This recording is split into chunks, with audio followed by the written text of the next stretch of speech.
할렐루야. 오늘도 예수 안에 소망을 갖고 여러분 모두에게 큰 은혜가 임하기를 주의 이름으로 축원합니다. 오늘 설교 제목은 절망에서 붙잡은 예수, 절망 가운데에서 붙잡은 예수입니다. 우리가 세상을 살아가면서 모든 사람들은 두 가지, 절망이라는 것과 소망이라는 것이 늘 언제나 함께 우리의 친구로 찾아오게 됩니다. 근데 성도 여러분, 절망하게 되면 늘 인생이 어려워지게 돼요. 그러나 소망을 갖고 살아가게 되면 삶에 힘이 있고 또 내일에 대한 벅찬 가슴을 안고 행복하게 살아갈 수 있습니다. 여러분은 과연 절망의 어두움에 빠져 살기를 원합니까? 아니면 소망의 밝은 빛 가운데 힘차게 살기를 원합니까? 이것 자체가 질문이 될 수가 없습니다. 왜냐하면 우리 모두는 소망적인 삶을 원하기 때문에 그렇습니다. 그런데 여러분, 절망을 갖고 살아가게 되면 그 친구가 반드시 동행합니다. 절망의 친구는 실패입니다.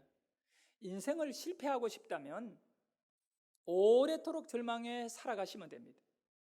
그러나 우리가 절망하지 않을 수는 없지요. 이 절망하게 하는 일들이 많이 생기기 때문에 그렇습니다. 그런 절망의 순간에 이 절망이 여러분 안에 굳어지지 아니하도록 그것이 여러분에게 뿌리를 내리지 않고 빨리 그 절망에서 벗어나야 하는 거예요.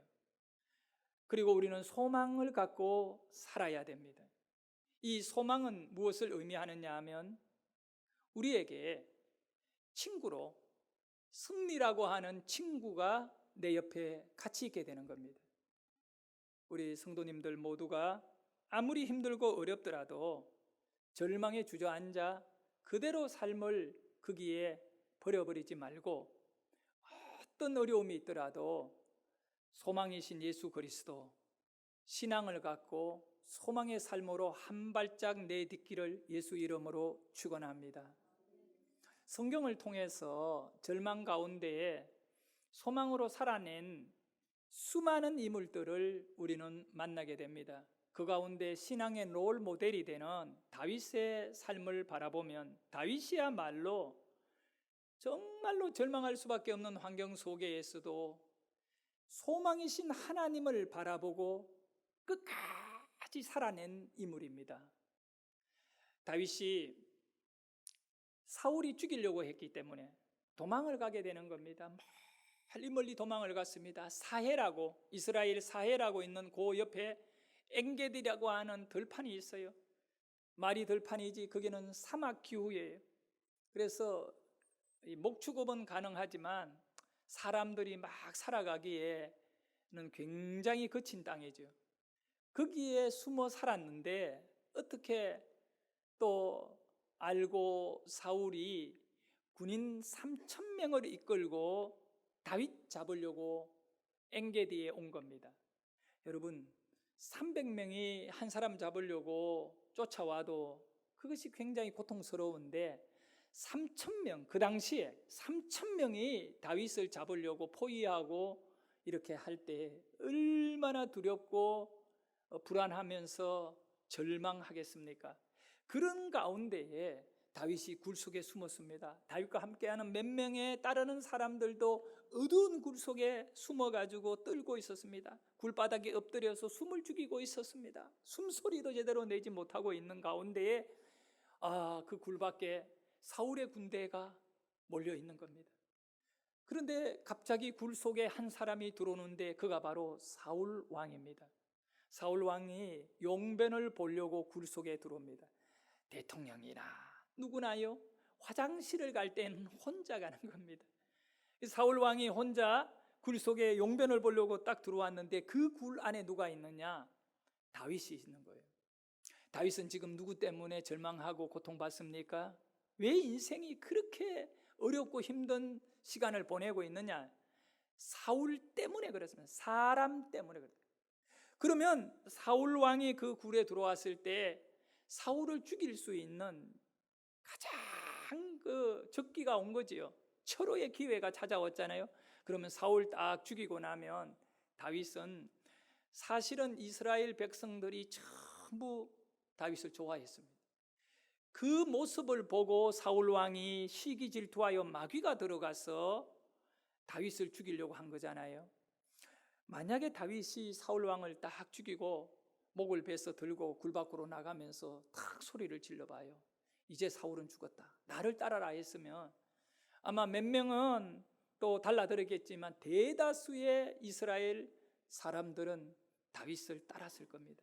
그러면 다윗이 오늘날 겪고 있는 그 고통과 고난은 일순간에 해결이 딱 되거든요. 그런 기회가 다윗에게 왔지만 다윗이 그 절망의 순간에, 굴에 숨어 살아야 되는 고통의 순간에도 다윗은 사울을 죽이지 않았습니다. 다윗이 사울을 죽이지 않았는 것은 말씀을 붙잡고 있었기 때문에 그래요. 어떤 말씀이 있냐 하면 주님께서 기름 부어 세운 왕을 내가 죽일 수 없다는 겁니다. 생명의 주인이신 하나님께 맡겨야지. 내가 살겠노라고, 내가 이 절망의 문제를 해결하겠노라고 내가 저 왕을 죽이는 것은 주님 앞에 바른 일이 아니라고 생각한 것입니다. 그래서 다윗은 자기 따르는 사람들이 사울 왕을 딱 죽이고 모든 것을 역전을 시키자고 했을 때 안 된다. 여호와께서 기름 부어 세운 저 왕을 죽이는 것은 하나님께 진노를 받을 일이다. 그러고는 그 일을 막은 것입니다. 그때 다윗을 따르던 사람들은 막 화가 나는 겁니다. 이 기회를 놓치다니. 그런데 다윗은 그 절망적인 환경에 있더라도 여러분 말씀 붙잡고 살았던 거예요. 오늘 우리가 어떤 절망에 놓여 있다 하더라도 말씀 붙잡고 살면 승리할 줄 믿으시기를 바랍니다. 말씀 붙잡고 살아야 돼요. 이 절망의 순간에 누가 우리를 도와줄까요? 예수님이 마을 한가운데를 쫙 지나가고 계셔요. 그때에 한 여인이 예수님 뒤로 따라가면서 아무도 모르게 예수님의 옷자락을 손으로 확 잡았다가 1초, 2초 안에 탁 놓았던 거예요. 아무도 모르게. 그런데 이 여인이 그냥 옷자락을 잡은 것이 아니에요. 이 여인이 말하기를, 속으로 생각하기를 뭐라고 생각했느냐 하면 내가 그의 옷자락을 잡으면 내 몸의 병이 나을 거라, 구원을 받을 거라, 그런 생각을 가지고 옷자락을 잡았어요. 오늘 읽었던 말씀 28절을 볼까요? 28절에 있는 말씀 읽도록 합니다. 28절 시작. 이는 내가 그의 옷에만 손을 대어도 구원을 받으리라 생각함이더라. 여기서 우리가 한 가지 사실을 알아야 돼요. 이 여인은 지금 엄청 절망 가운데 고통받는 12년간을 25절을 읽어볼까요? 25절 26절을 읽어보면 이 여인의 상태를 우리에게 설명해요. 자, 읽습니다. 시작. 12해를 혈루증으로 알아온 한 여자가 있어 많은 의사에게 많은 괴로움을 받았고 다진 것도 다 합의하였으되 아무 효험이 없고 도리어 더 중하여졌던 차에 이 여인은 12년 동안 피를 쏟아내는 혈우병 그런 증상으로 인하여 이제는 온몸이 하얗게 핏기가 없고 또 영양 공급도 제대로 받지 못하여 몸이 약해지면요 그렇게 되는 거예요. 정말 바짝 말라가 뼈마디밖에 없는 이 여인이 누가 보더라도 환자인데 이 여인이 지나가는 예수님 뒤에 다가와서 예수님의 옷자락에 손을 살짝 댔다가 뛰었는데 우리 주님이 뒤를 돌아보시면서 크게 소리를 지르는 겁니다. 누가 내 몸에 손을 대었는가? 누가 내 몸에 손을 대었는가? 이 여인은 예수님의 옷자락에 손을 딱 갖다 대었다 떨어졌는데 예수님은 옷자락이 아니라 내 몸에 손을 대었는가라고 그렇게 말해요. 그래서 주위에 있던 제자들이 오히려 예수님에게 불평하며 이야기합니다. 예수님, 이렇게 많은 사람들이 밀고 땡기고 엉켜 있는데 예수님 몸에 손이 닿는 사람이 한두 명이겠습니까? 사실요, 예수님 몸에 손을 댄 사람은 한두 명이 아니에요. 그저 지나가면서 예수님 만져보려고 막 손을 대기도 하고 막 그런 거예요. 그런데 우리 예수님이 누가 내 몸에 손을 댔는가? 그 순간에 예수님에게 손을 대었던 이 여인은 특별한 존재가 되는 것입니다. 그리고 예수님의 몸에 손을 대는 순간에 예수님의 능력이 이 여인에게로 그대로 흘러들어가는 겁니다. 그리고 12해 12년 동안 알아오던 혈우증 그 피가 쏟아져 내리고 온몸이 질병의 고통으로 결박되어 있는 죽어버린 마른 나무와 같은 이 여인의 인생 속에 생명의 능력이 예수님에게서 여인에게로 그대로 쏟아져 들어가면서 그 여인의 질병이 치료된 것입니다. 할렐루야. 여러분, 오늘 이 예배가 바로 말씀이신 예수님, 말씀을 듣는 순간에 여러분의 가슴 속으로 능력이 흘러들어가기를 축원합니다. 오늘 우리가 읽은 말씀에 보면 이 여인이 어떻게 예수님의 몸에 옷자락을 손을 딱 대었을 때 능력이 들어갔느냐 하면 말씀을 듣고 난 다음에 그 말씀을 믿었던 믿음의 손을 내밀 때의 역사가 일어났어요. 그래서 마가복음 5장 27절에 이 여인이 손을 대기 전에 이런 내용을 기록하고 있어요. 27절을 보도록 하겠습니다. 이 여인은 읽습니다. 예수의 소문을 듣고 우리 가운데 끼어 뒤로 와서 그의 손에 옷을 드니. 예수님의 소문을 들었대요. 그 내용이 예수님의 소식을 들었다는 겁니다. 어떤 소식이냐 하면 우리 예수님이 인생에 완전히 다 망가진 사람을 새 사람 만들었다라고 하는 소식이거든요. 죽을 사람을 살렸다, 병자를 살렸다라고 하는 소식을 듣는 겁니다. 이것이 바로 설교를 듣는 거예요. 예수님에 대한 소식을 듣는 거예요. 마가복음 5장에는 지금 우리가 25절부터 읽었잖아요. 1절 이후에 보면 내용이 하나 나오는 것이 있어요. 그게 무슨 내용이냐 하면 우리 예수님이 배를 타고 저 갈릴리 건너편에 있는 그라사라고 하는 그 지역으로 가면 그 그라사는 이방인들이 살아가는 마을입니다. 하나님 안 믿는 사람들이 살아가는 그 다른 민족들이 살아가는 동네예요.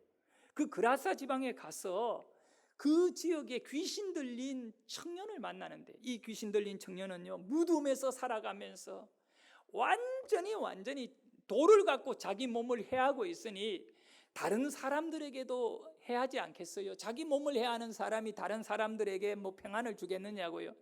그렇게 망가진, 완전히 사람으로 회복이 불가능한 정신세계가 파괴되고 귀신이 들려가 분별력이 없는 이 청년이 쇠사슬로 사람들이 묶어뒀어요.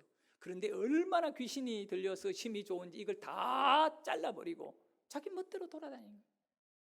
통제할 사람이 없는 이 귀신 들린 자를요, 우리 예수님이 배 타고 건너가서 그 귀신 들린 청년에게 귀신아 나오라고 말씀하고 그 청년에게 있던 군대 귀신이 다 쫓겨나가지고 돼지에게 들어가서 돼지들이 갈릴리 바다에 다 떨어져 죽게 되는 거예요. 그 소식을 이 여인이 들은 겁니다. 완전히 망가진 폐인이 예수님 말씀 한마디에 회복됐다.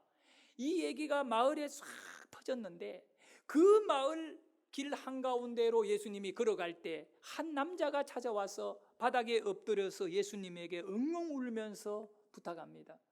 예수님 도와주십시오. 예수님 도와주십시오. 사람들이 깜짝 놀랍니다. 왜냐하면 그 엎드려 있는 그 사람이 회당장인 야이로인 것입니다. 여러분, 회당장이라면 그 지역 그 도시에 교회를 책임지고 있는, 오늘날 교회 같으면 담임 목사님이셔요. 영적으로 가장 신령하고 존경받는 인물이거든요.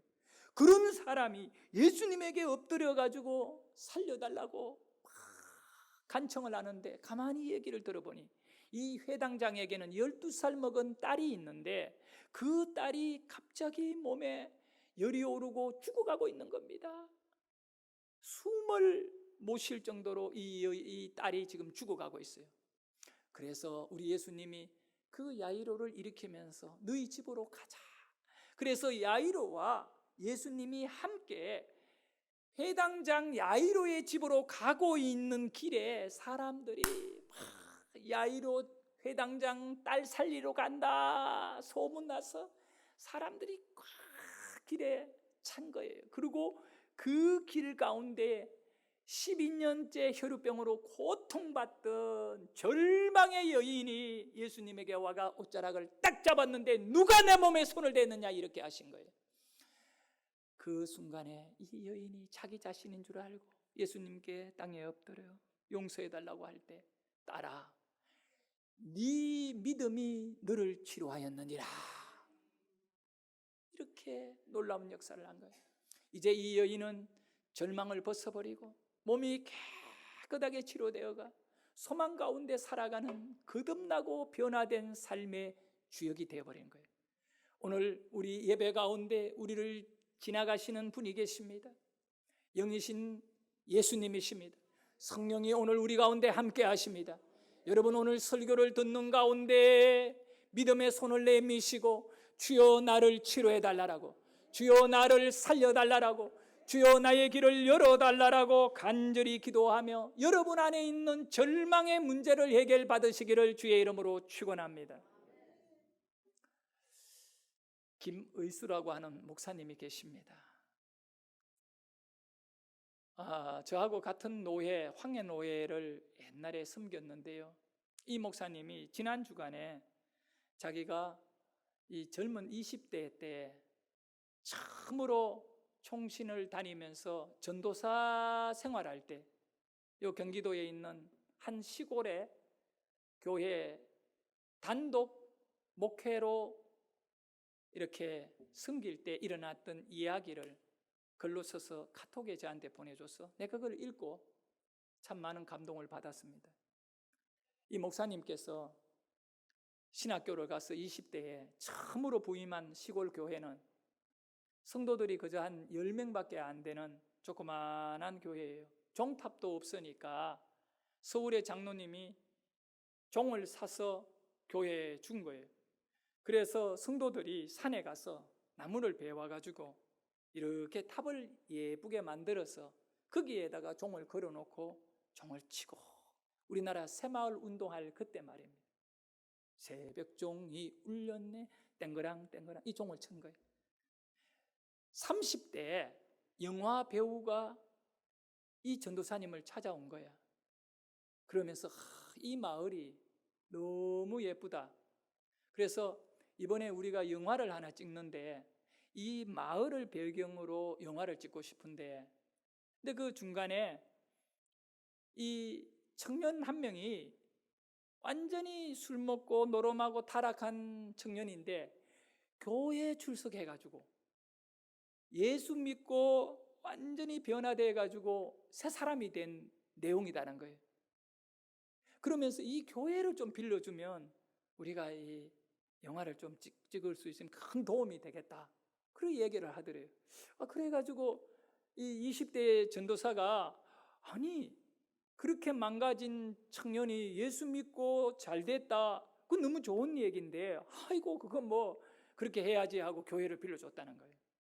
물론 영화 속에는 기독교의 뭐 복음하고는 큰 상관이 없겠지만 그렇게 단순한 마음으로 허락하고 교회를 빌려줬는데 맨날 며칠을 막 교회 마당에 와가지고 사람들 촬영도 하고 밥도 해먹고 잠잘 데가 없으니 뭐 교회 또 자고 막 이러는 거예요.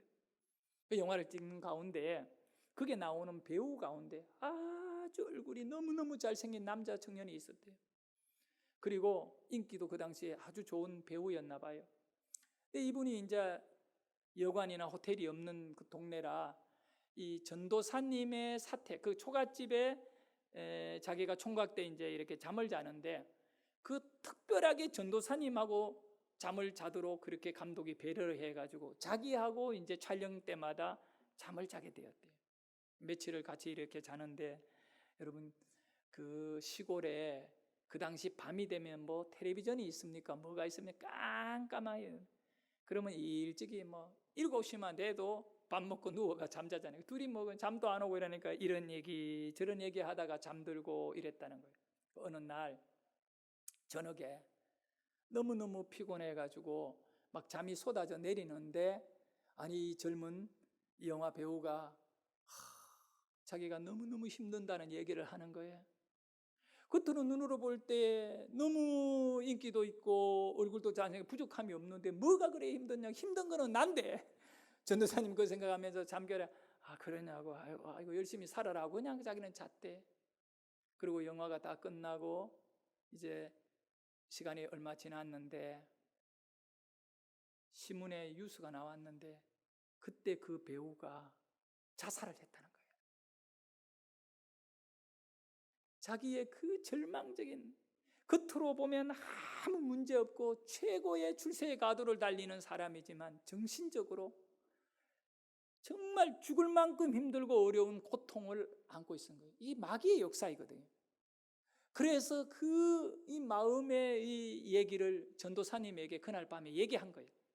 근데 전도사님은 그저 겉모습만 보고 네가 어려우면 뭐가 어렵다고 말하는, 호강에 받쳐가지고 지금 이게 무슨 소리야, 불평하느냐, 이런 마음을 갖고 그 젊은이의 얘기를 그냥 귀담아 듣지도 않고 잠결에 그냥 이렇게 넘겼는데, 그리고 그가 죽었다는 얘기를 보고 충격을 받고 그는 그 뒤에 목사가 되어가 지금까지 목회를 하면서 매일같이 마음에 깨닫는 게 뭐냐 하면 사람들의 말에 귀를 기울이자. 겉은 멀쩡하지만 이 사람이 어떤 고통과 절망을 안고 지금 죽음을 각오하고 있을지도 모른다. 그 정신으로 지금까지 목회해왔다는. 그리고 이제 나이가 많아서 곧 은퇴를 하는데 자기의 전체 인생 속에 가장 큰 도전과 자기 삶에 정말 목회에 대한 그런 철학을 준 사건이 바로 그 영화 배우와의 밤에 잠을 자면서 그가 내게 말을 했지만 내가 들을 귀가 없어서 그를 진정으로 위해 기도해 주지 못하고 그렇게 보낸 것이 나에게는 큰 목회적으로 아쉬움이었고, 그 이후로는 누가 무슨 말을 하더라도 귀담아 듣는 그런 자세로 목회를 했습니다고 하는 글을 올렸어요. 성도 여러분, 옆에 앉은 우리 동료 가운데, 형제 자매 가운데에 죽을 만큼 불안해하고 힘들어하고 살 어떤 그런 의욕이 없이 절망하고 있는 분이 계실 수 있어요. 아니면 자기 자신이 내가 요즘 너무 힘든다, 이 사실을 스스로 느낄 수도 있어요. 뭐 어떻게 해야 되겠어요? 먼저 첫 번째로 절대 희망이신 예수님을 붙잡으세요. 절대 희망이신 예수님을 붙잡으세요. 예수님을 붙잡으면 우리 주님께서 여러분을 변화시켜 주실 것입니다. 그리고 믿음을 갖고 붙잡으셔야 돼요.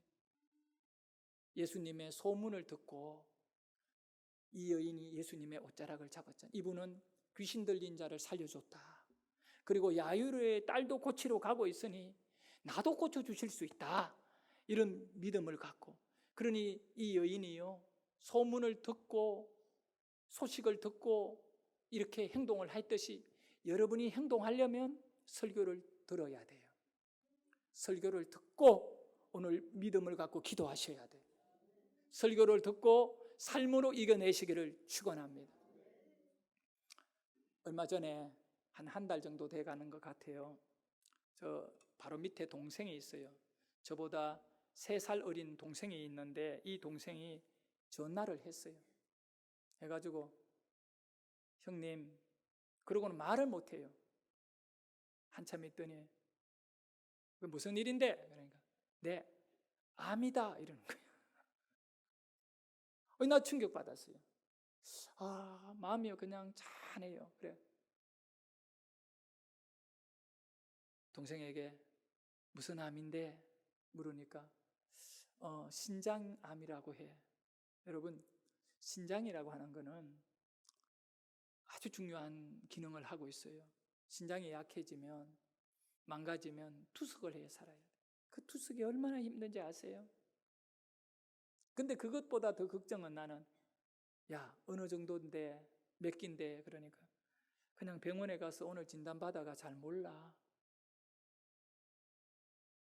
그래서 또 다른 병원에 간 거예요, 동생이.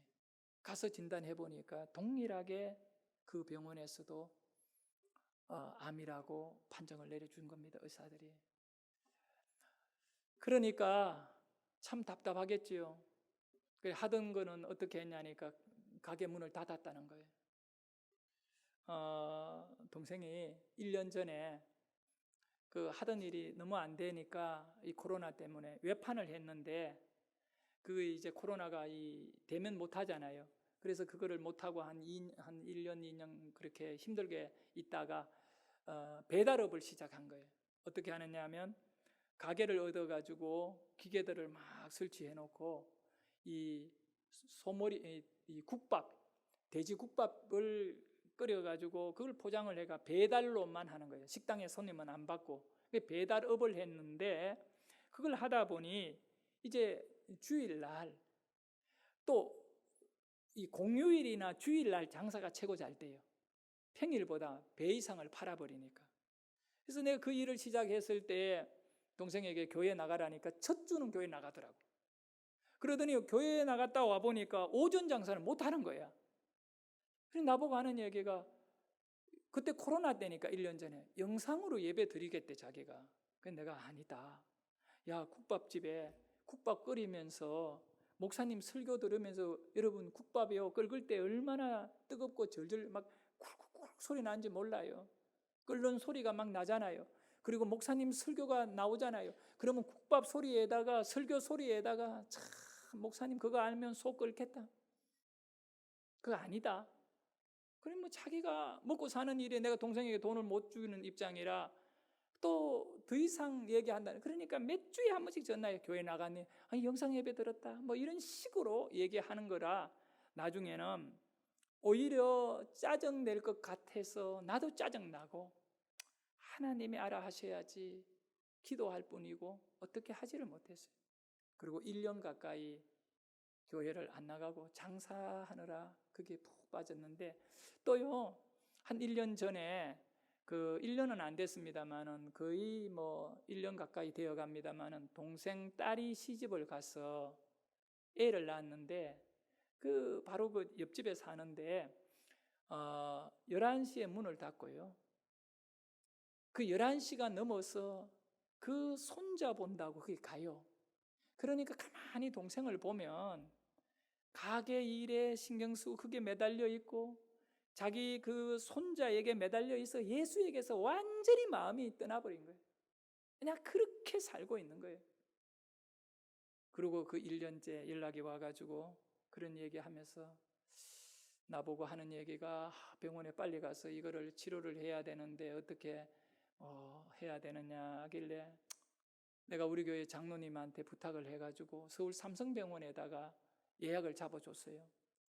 근데 참 어려운데 그거를 또 장로님이 다 이렇게 해가 잡아줬거든요. 그래 한 일주일 뒤에 이제 올라와가지고 이 검사했는데 의사가 소변 검사, 피 검사, 뭐 기본 자료만 두고 가라 이래가지고 동생 입장에는 지금 막 급한데 그러고는 또 한 보름 뒤에 오라고 이렇게 얘기한 거예요. 기다렸다가 다시 올라오니까 6월 14일이었어요. 지난주 화요일 날 그 병원에 다시 왔는데 빨리 수술해야 하잖아요. 그리고 몸에 전이가 됐는지 안 됐는지 빨리 검사도 해야 되고 급하지요. 근데 참 의사들은 믿음이 좋아요. 느긋해요. 환자들은 뭐 어떻든 간에 나는 의사의 믿음을 가져야 된다고 봐요. 느긋한 거지요. 뭐죠? 한 달 뒤에 오세요 하고 그런 가운데 내가 월요일 날 저녁에 전화를 했어요.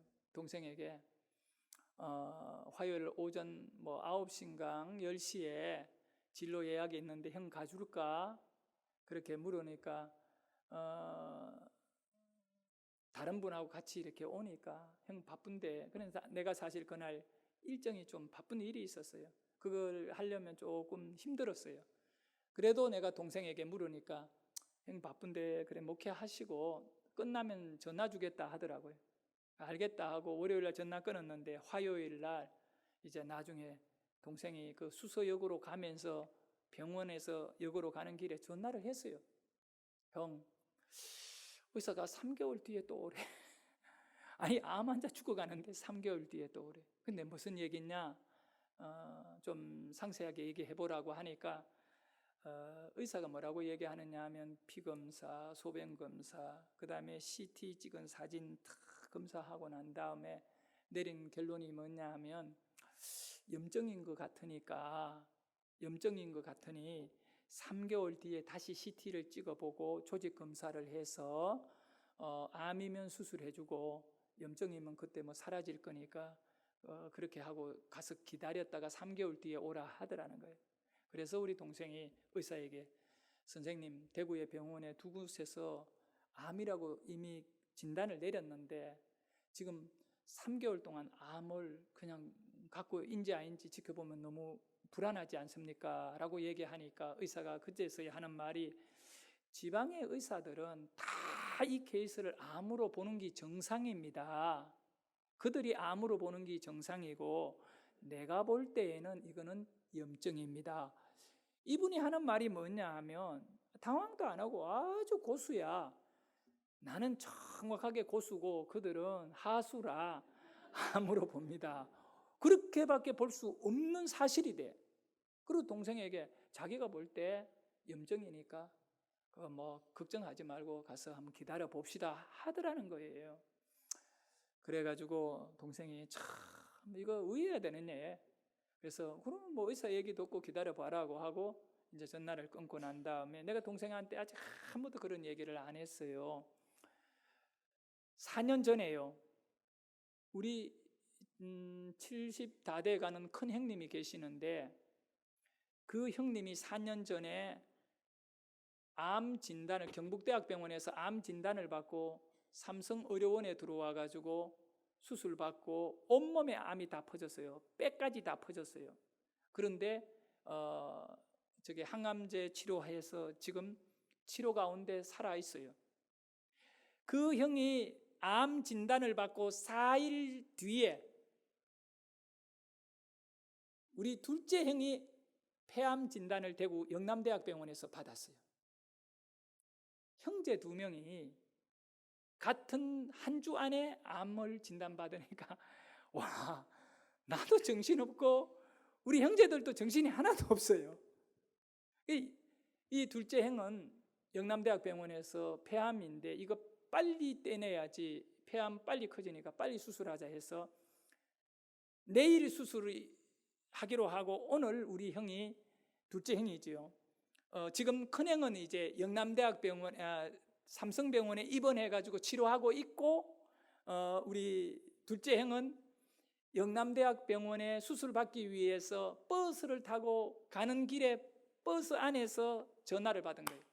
서울 삼성병원에서 내일 모레 진로가 가능한데 오실 거냐고 물어봐요.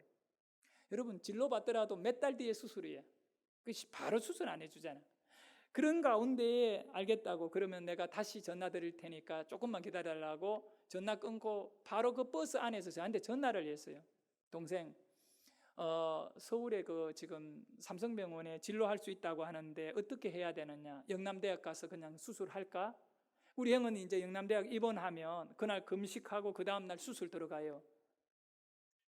굉장히 갈등이 있더라고, 저 자신도. 왜냐, 수술을 빨리 해야 되는데 이런 염려도 있고요.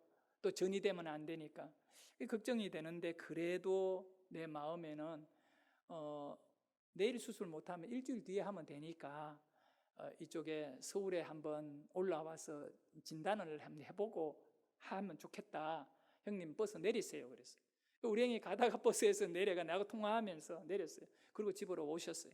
그리고 그 다음 날 서울로 올라와서 이제 나하고 또 우리 그 요번에 암 걸렸다는 동생하고 그다음에 그 병원 위에 있는 형, 입원해 있는 형하고 형제, 그러니까 우리 둘째하고 4명이 의사를 만나러 갔어요. 의사가 CD를 보고 우리 형의 그 상태를 살펴보더니 하는 얘기가 뭐냐 하면 그때 4년 전의 얘기예요. 내가 볼 때에는 지금 선생님은 암이 아니라 염증입니다. 이렇게 얘기하는 그 4년 전의 얘기예요. 그래서 우리 형이 막 그 자리에서 너무너무 좋아가 막 우리를 쳐다보면 웃는 거야. 자기는 죽는다고요. 그 전에 나보고 이야기하더라. 동생 목사, 나는 모든 거 이제 내려놓았다. 나 산속에 들어간다. 여러분 자연인 있잖아요. 그때부터 그 프로그램만 형이 계속 보고 산에 들어가서 이제 폐암이니까 맑은 공기 마시고 죽겠다고. 그래서 살아있다가 살 만큼 살고 자연 치료한다면서 막 그렇게 얘기하는 거예요. 그 형이요. 그 의사가 염증입니다 라고 말하면서 아니 우리가 이야기했죠. 이거 지금 영남대학병원이 대학병원인데 거기서 암이라고 했는데요. 그러니까 하는 얘기가 그때 의사가 하는 말이 지방의 의사들이 그래 볼 수 있어요 이야기하는 거예요. 이야 정말 너무 놀라워요. 그리고 한 달 뒤에 내가 주는 약을 먹어보고 이 약은 한 달 안에 없어져야 돼요. 그런데 그게 그대로 남아있으면 암이니까 한 달 뒤에 봅시다. 약을 준 거예요. 그리고 우리 형이 약을 먹고 한 달 뒤에 올라오는데 싹 없어진 거예요. 그걸 경험한 적이 있어요. 4년 전에. 그리고 난 다음에 동생이 신장에 암이 생겼다라고 한 이후에 형으로 해줄 수 있는 건 아무것도 없고 우리 성도님들도 이렇게 암이 생기고 이러면 참 마음이 아프고 기도를 해요. 그래서 새벽에 기도할 적마다 지금 아픈 우리 성도님들 기도도 하고 동생 기도를 꼬박꼬박 새벽에 했지요. 근데 그 주간에는요 새벽 예배 한 주간도 안 빠지고 하루도 안 빠지고 나와 한 주간 동안 기도했어요. 하나님 아직 50대인데 그냥 염증으로 돌려주세요. 그리고 정신 차리고 하나님 앞에 다시 쓰임받게 해주세요. 그거밖에 할 기도가 없어요. 염증 새벽마다 염증을 외쳤어요. 그런데 동생이 수서역으로 가면서 지난 화요일 날 형 염증이 돼요. 그런데 3개월 뒤에 보세요. 그 3개월은 그 동생에게는 피를 말리는 시간이지만 그러나 여러분 결과는 어떻게 되든 간에 우리의 인생의 소망은 예수입니다. 그래서 내가 동생 보고 기도 많이 하고 하나님께 매달려라. 성도 여러분, 여러분의 인생에 치료와 변화, 절망을 이기는 능력은 어디에서 오느냐? 여러분 노력해가 되는 거 아닙니다. 분명히 아셔야 돼요. 여러분 안에 있는 능력으로 여러분의 인생의 절망을 이겨낼 수 없습니다. 그 젊은 시절에 유명한 영화 배우가 자기 힘으로 못 이겨냈거든요. 그와 같이 여러분이 이겨낼 수 있는 것은 오직 하나님의 은혜예요. 혈우병 여인이 치료받을 수 있었던 것은 하나님의 은혜인 거예요.